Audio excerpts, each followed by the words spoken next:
Sejam bem-vindos. Hoje nós vamos falar um pouco sobre cintilografia dentro da medicina nuclear, como parte do conteúdo de exames contrastados. Apesar da cintilografia ser um tipo diferente de utilização, o princípio é o mesmo, tá? Nós vamos ter uma contrastação das imagens de uma forma mais diferenciada e mais específica para o fim que se propõe, tá? Aqui nós temos algumas imagens de um processo de cintilografia, tá? Uma cintilografia óssea de corpo inteiro.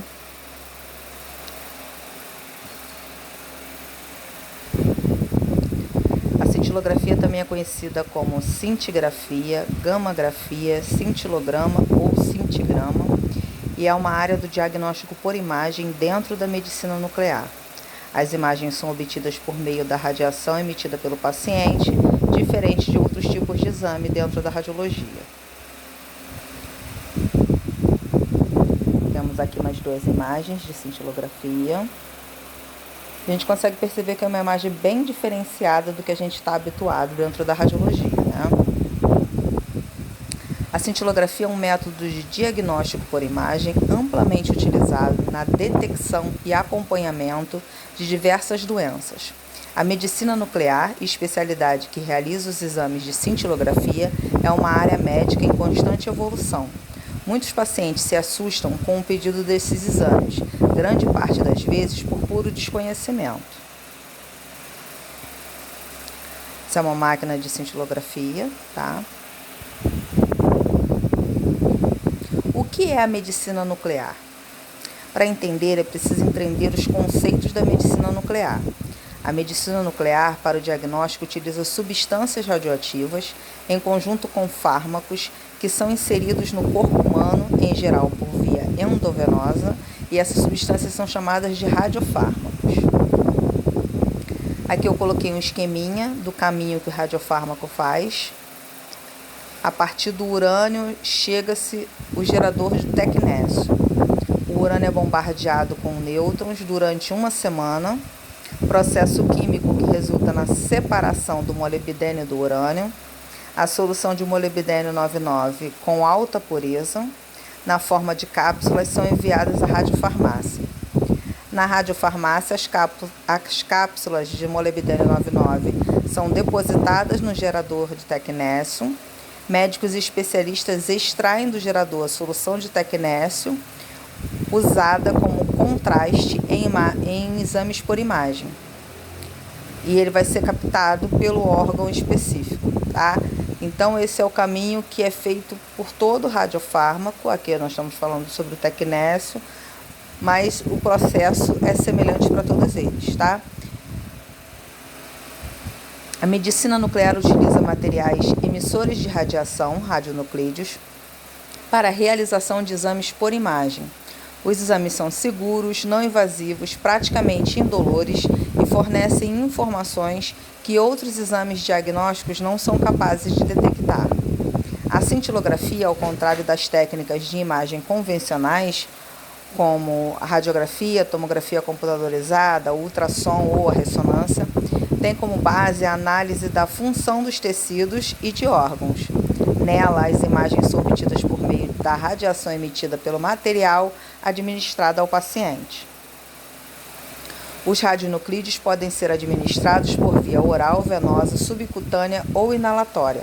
As fontes são distribuídas para diferentes órgãos, dependendo das características de cada radiofármaco e pela composição dos tecidos. Em outras palavras, cada tecido do nosso corpo é formado por elementos químicos específicos. Os nossos ossos, por exemplo, são compostos principalmente de cálcio, fósforos e minerais. Quando essas substâncias são inseridas no nosso organismo, os ossos imediatamente as atraem para si.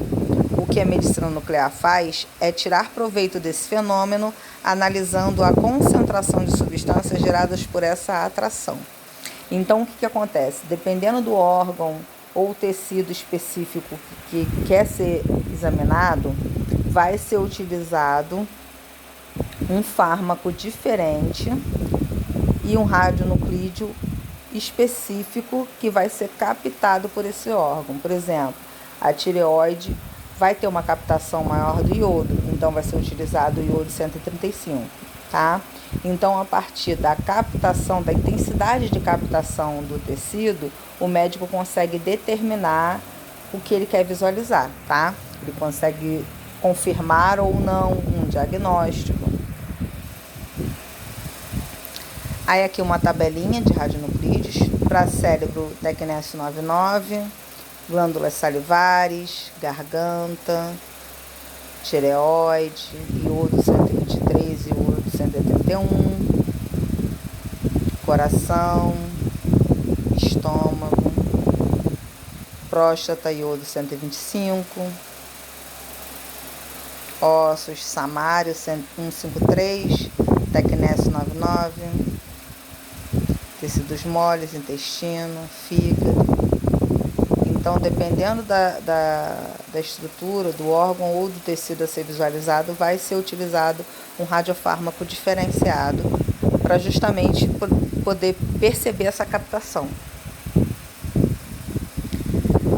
Para exames de cintilografia, o radiofármaco injetado no corpo faz o percurso planejado através do fluxo sanguíneo até ficar depositado no órgão ou área desejada.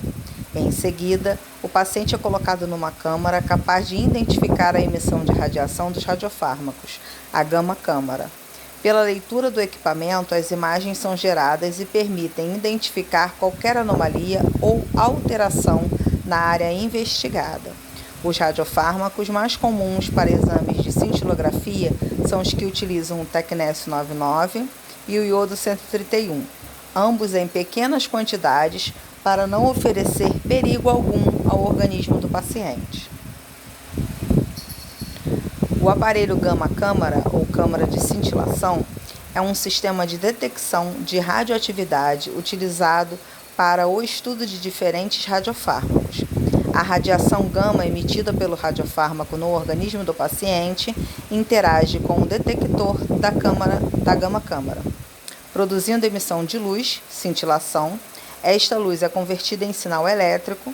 O aparelho detecta a radiação e determina a exata posição do corpo do paciente em que a luz está sendo emitida, além também da intensidade da luz, que corresponde à energia da radiação.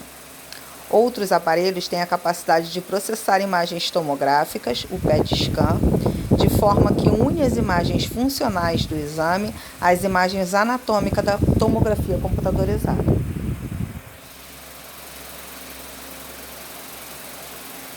Aqui nós temos um PET. Como funciona a cintilografia? Os radiofármacos utilizados emitem radiação gama e possuem baixa meia-vida, e após a sua administração é distribuído para o tecido ou célula de acordo com as suas características funcionais. A meia-vida de um radiofármaco é o tempo que ele leva para decair, para perder sua energia, até a metade, tá? Então, por exemplo, tem alguns que têm meia-vida de horas. Em algumas horas ele decai a metade, o dobro decai total. Aí o paciente pode ser liberado. Tem alguns que levam semanas, alguns que levam meses, alguns que levam anos. Por exemplo, o césio leva muitos anos. E por aí vai, tá? Cada composto vai ter uma meia-vida diferente, que é o tempo que ele leva para decair até a metade. Aquele tempo dobrado, ele decai totalmente, tá? Perdendo sua energia. Em casos de acidentes com os radiofármacos, existem instrumentos para a detecção de substâncias radioativas em superfícies. Conheça sobre o uso do contador Geiger-Müller na medicina nuclear. Então, quando a gente estuda mais a fundo a medicina nuclear, a gente aprende sobre os contadores de radiação. Tem a medição de superfície, tem a medição no corpo do paciente, tem a medição que o profissional vai utilizar, tá? Para cada tipo diferente de execução, contato, vai ter um medidor diferente, tá? Tem anel, tem caneta, tem relógio, tem vários tipos diferentes de medidores, tá? Em seguida, o aparelho da gama-câmara realiza a leitura do radiofármaco presente no paciente e, pela distribuição e concentração, o médico realiza o diagnóstico pela imagem da cintilografia. A cintilografia não avalia as patologias pelo modo como elas alteram a anatomia do corpo ou se desenvolvem estruturalmente. O estudo é feito a partir do modo como a doença altera o corpo do ponto de vista funcional, farmacológico, bioquímico e molecular. Deste modo, esses exames evidenciam problemas em órgãos internos mais precocemente do que os outros métodos de imagem. O órgão é afetado por determinada doença, ele passa a absorver mais ou menos de um determinado radiofármaco do que um tecido normal.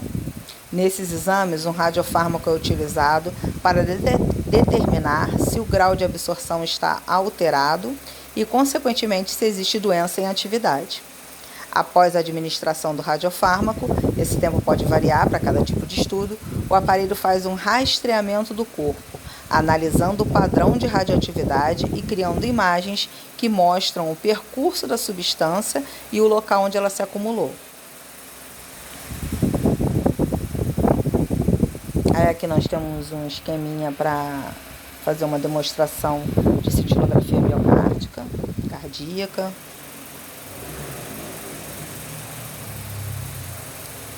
Como o exame de cintilografia miocárdica é realizado? O exame conta com 2 etapas, repouso e estresse. Em cada etapa será injetado no paciente um radiotraçador que permite verificar se o sangue está circulando adequadamente nas paredes do coração. No repouso, essa injeção é feita com a pessoa sentada. Já no estresse, a injeção é realizada enquanto a pessoa está fazendo o teste ergométrico. Em certas situações, como dificuldade de locomoção, o estresse cardíaco também pode ser induzido por uma medicação venosa, estresse farmacológico. Depois de cada injeção, é necessária a ingestão de alimentos e líquidos, com o objetivo de acelerar a eliminação do radiotraçador e melhorar a qualidade da imagem. São realizadas imagens do coração cerca de 60 a 90 minutos após esta etapa. O aparelho gira em torno do tórax, coletando imagens durante aproximadamente 10 minutos. Essas são algumas das imagens que são captadas pelo aparelho. Tá? Quando a cintilografia é indicada?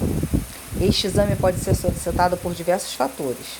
A cintilografia do miocárdio, por exemplo, pode ser indicada para diagnosticar a isquemia miocárdica e prevenir a ocorrência do infarto. A cintilografia óssea pode ser indicada para detectar diversos tipos de câncer, processos inflamatórios e doenças metabólicas. Já a cintilografia renal serve para estudar a função dos rins e a excreção da urina para a bexiga, detectando infecções ou malformações no trato urinário. A cintilografia cerebral é indicada para diagnosticar doenças neurodegenerativas, Alzheimer, demência frontotemporal, multi-infarto e etc., transtornos depressivos e de ansiedade, dentre outros. As cintilografias também podem detectar tromboembolismo pulmonar, alterações metabólicas na tireoide, investigar a localização e a progressão de tumores, dentre diversas outras funções. Tipos de cintilografia. A cintilografia é capaz de realizar estudos de diversos órgãos e tecidos, como coração, cérebro, rins, sistema esquelético, pulmões, dentre diversos outros. O exame é capaz de realizar estudos de diversos órgãos. Conheço agora os exames mais comuns. Aqui tem uma tabelinha dos tipos. Alguns tipos. Aí tem a cintilografia cardiovascular, que vai ter esses subgrupos. A cintilografia do sistema esquelético, que é a cintilografia óssea, que é a que a gente ouve falar com mais frequência, né? Cintilografia na neurologia, na nefrologia,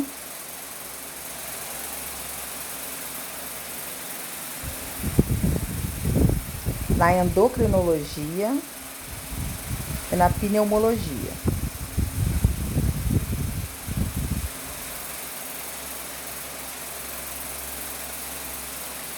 na gastroenterologia. São muitos os estudos realizados com a cintilografia. Além desses citados, ainda existem exames de oncologia e na oftalmologia, por exemplo. Aí temos o exame simples, cintilografia de varredura de corpo inteiro. O exame composto, cintilografia de varredura, mais imagens localizadas, mais imagens tardias de 24 horas. Tomografias radioisotópicas, mais reconstituições tridimensionais. Tem o exame trifásico, cintilografia de fluxo, mais cintilografia de pulso sanguíneo, mais imagens de varredura do corpo inteiro. E exames de múltiplos radiotraçadores, cintilografia com fosfonatos marcados com tecnésio 99, mais cintilo com outros radiotraçadores. Então a gente já consegue perceber que as ramificações são bem grandes dentro dos exames de medicina nuclear, em específico aqui a gente falando da cintilografia. Como é a preparação para o exame? É diferente para cada tipo de exame, basicamente como a gente tem dentro da radiologia também, tá? Alguns podem exigir jejum, outros não. Alguns usam medicamento, outros não. Alguns têm medidas específicas para cada caso, tá? Eu coloquei aqui 2 exemplos só para a gente poder ver a diferenciação entre um e outro, tá?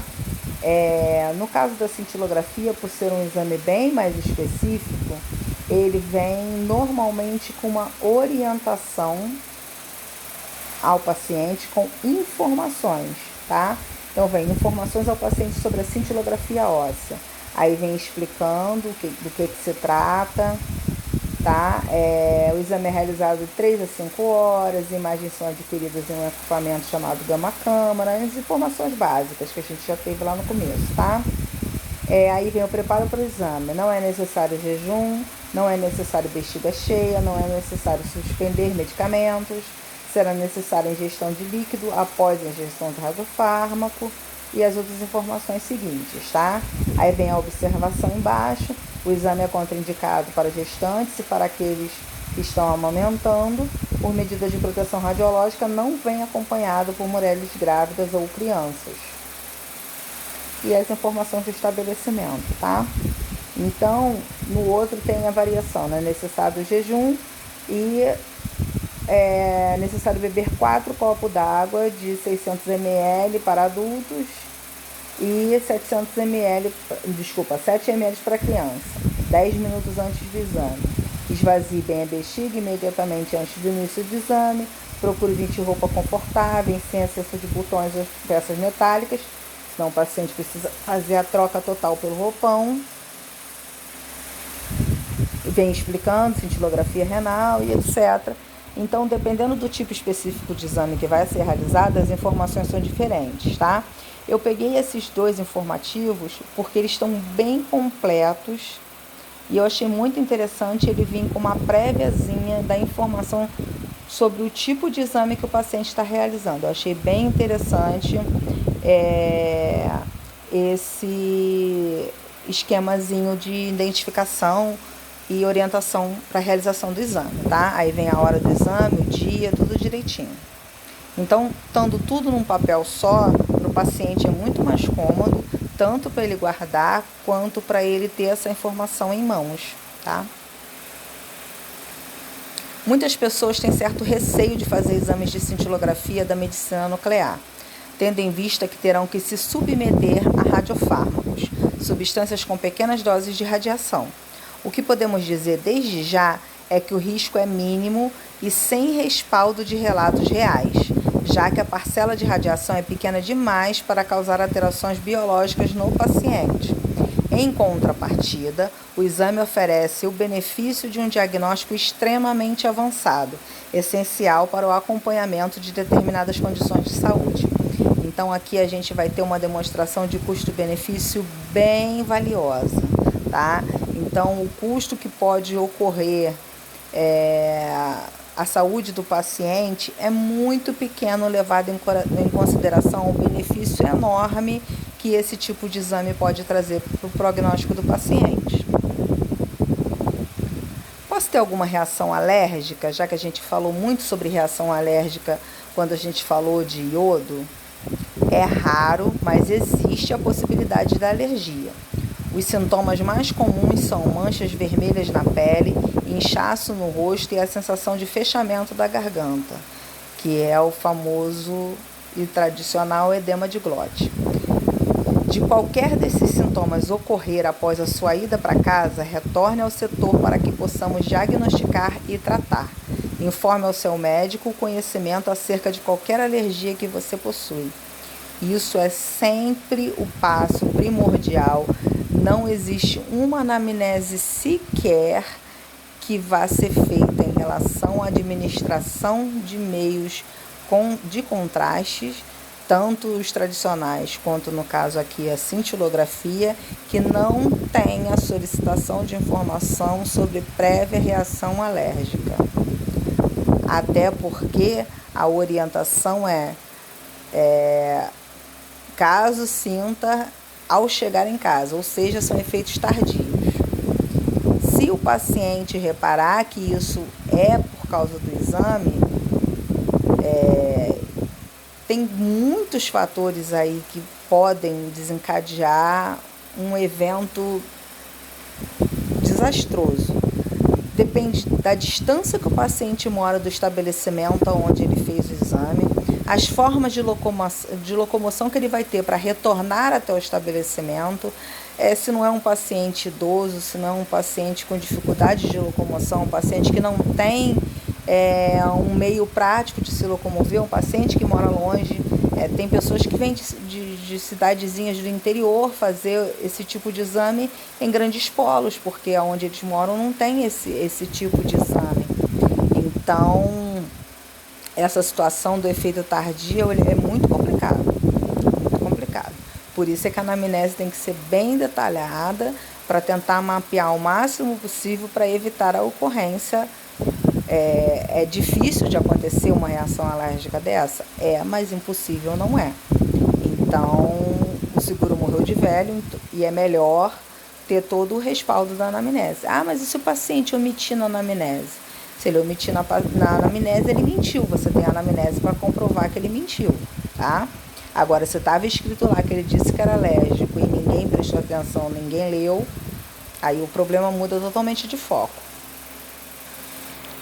Os riscos da cintilografia do miocárdio são mais esperados na cintilografia do miocárdio como estresse farmacológico por causa dos efeitos colaterais do medicamento, que podem ser sensação de calor na cabeça, dor no peito, enxaqueca, tonturas, diminuição da pressão arterial, falta de ar e enjoo.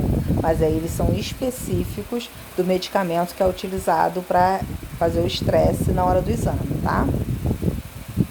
Quais são os riscos do exame? Apesar da utilização de radiofármacos, que é o que pode assustar mais, a cintilografia é um exame bastante seguro. Mesmo assim, como em todo procedimento médico, existem alguns riscos. Durante a fase de estresse, o paciente pode sentir dores no peito, falta de ar e palpitações. Isso é mais comum em pessoas sedentárias, porque essa fase simula exercícios físicos intensos. No entretanto, o risco de complicações graves é mínimo. Além disso, os radiofármacos são utilizados em pequenas doses e possuem meia-vida curta, ou seja, são rapidamente eliminados pelo organismo. Não há o que temer quanto à cintilografia. É um procedimento mais simples e rotineiro do que se imagina. No entanto, é sempre importante buscar clínicas de confiança para garantir a perfeita execução do exame, reduzindo seus riscos e aumentando a qualidade dos resultados e do diagnóstico. Apesar da cintilografia ser um exame seguro, para garantir que todas as medidas de segurança estejam sendo tomadas e que os radiofármacos utilizados estejam dentro do limite de exposição à radiação permitido, para que isso ocorra, o estabelecimento que fornece tais serviços devem estar bem preparados para executar todos esses processos, colocando a saúde do paciente e de seus funcionários em evidência. Algumas informações adicionais. A exposição à radiação provém dos radiofármacos. A máquina não emite radiação. O material radioativo no corpo perderá a radioatividade naturalmente em curto espaço de tempo. O material radioativo também é eliminado pela urina e fezes. É importante conversar com o médico sobre ter relações sexuais ou estar perto de crianças ou de mulheres grávidas após a realização dos exames, dependendo do tempo de meia-vida do radiofármaco, tá? O paciente será orientado a beber muita água para eliminar o material radioativo, da mesma forma que é orientado na utilização de qualquer meio de contraste, tá? Beber bastante líquido para eliminar mais rápido possível o meio através da urina. Os exames de medicina nuclear não são recomendados para mulheres grávidas por motivos bem óbvios, né? Mulheres que estejam amamentando devem informar seu médico. Pode ser recomendado o descarte do leite materno até que o radionuclídeo seja totalmente eliminado do corpo. Aí aqui é a manipulação na radiofarmácia, tá? A produção do radiofármaco. Equipamento bem simples, quase não tem fio nem botão. Espero que vocês tenham gostado. Até um próximo encontro. Qualquer dúvida é só entrar em contato.